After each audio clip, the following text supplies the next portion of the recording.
Happy Labor Day. Hope you had a great day off.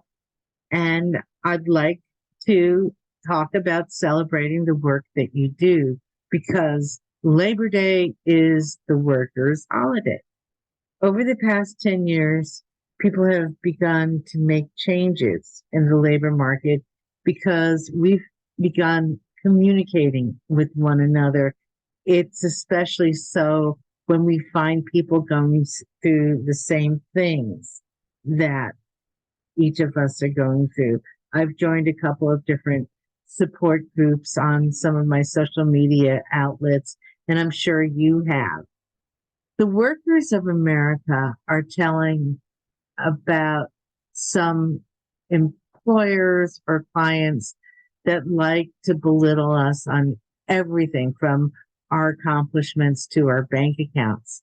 And it doesn't matter how many jobs you work, there are people that just specialize in putting you down because you don't make what they make. Or they say it's your fault that you're not making as much money as me.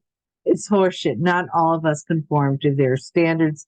Many people that do conform to their standards end up sacrificing their integrity because at the end of the day, the bosses mock them out and still don't pay them what they're worth. I've had a few interesting bosses. One paid me $150 a week, and he wasn't understanding of why I became a freelance writer. Another boss paid me minimum wage, and he couldn't understand why I worked part time or tried to work part time as a club DJ and also worked as a waitress. And I've had clients that have paid me for the first few months and then stop expecting the same results. If they want you to work hard for them, they should be taking care of your required financial needs. Otherwise, you do have to reach out for more work and they need not give you a hard time. If they do, you just stare at them and go, really, how do you do on that much money? Can you live within a budget like I do? Business is an inside job, meaning the bosses need to get it together. So do we. Here are a few of my thought points for us laborers, people who help make the businesses grow because we're creating and digging deep and making their product. One, speak up. Let your boss know that he's lucky to have you. Let your coworkers know you're there to listen when they're going through a hard time. Find your tribe. Two, bring work to your company.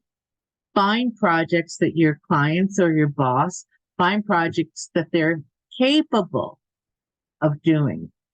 Get a commission. You're valuable. Once you start to know the inner workings of a specific company, you'll be able to either do more for them or for any company, including one that you start. Three, talk with your co-workers, support them.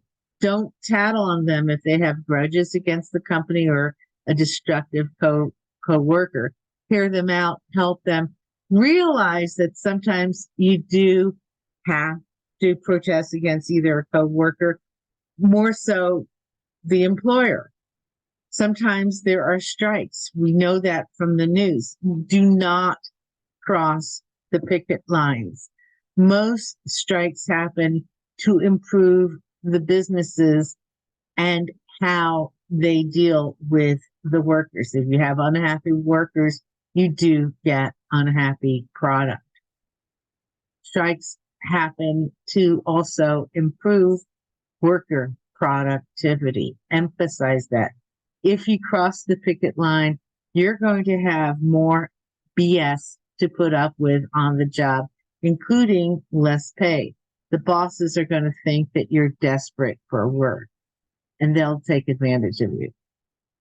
Number four, bring it. If you show up on a job site you're going to need to be supportive of the people there, the people that are customers coming in, whoever is a stakeholder for that project.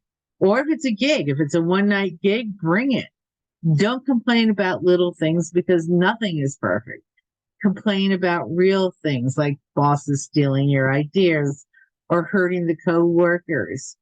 Do it with joy. Show up with joy. The little things, little problems you can solve. If the company doesn't have a coffee machine, either get takeout or chip in with one another and buy a machine. If you arrive at a gig and you're a musician and eager to perform, but the gear isn't pristine or there's no food at the show, just do a great show. It's really still about the music. Number 5, finally, when someone puts you down as lazy because you're not making enough money, do not let them shame you. They know damn well that they're taking advantage of you and supporting inequality. They know that. Stand tall and realize how much you work to keep that roof over your head, how much you care about people that probably don't deserve your care, but you give a hoot. You want those people to succeed. I know that most people that don't make enough money are working hard, and they're probably working harder than the boss who told you if you make a phone call or take a 10-minute break every few hours. Remember, you deserve more. We're all here with you on that. Speak up. Let others know you are dealing with similar goals and similar challenges. Remember, you do have other folks that are like you in that regard. Band together. I hope these thoughts help. Thank you very much.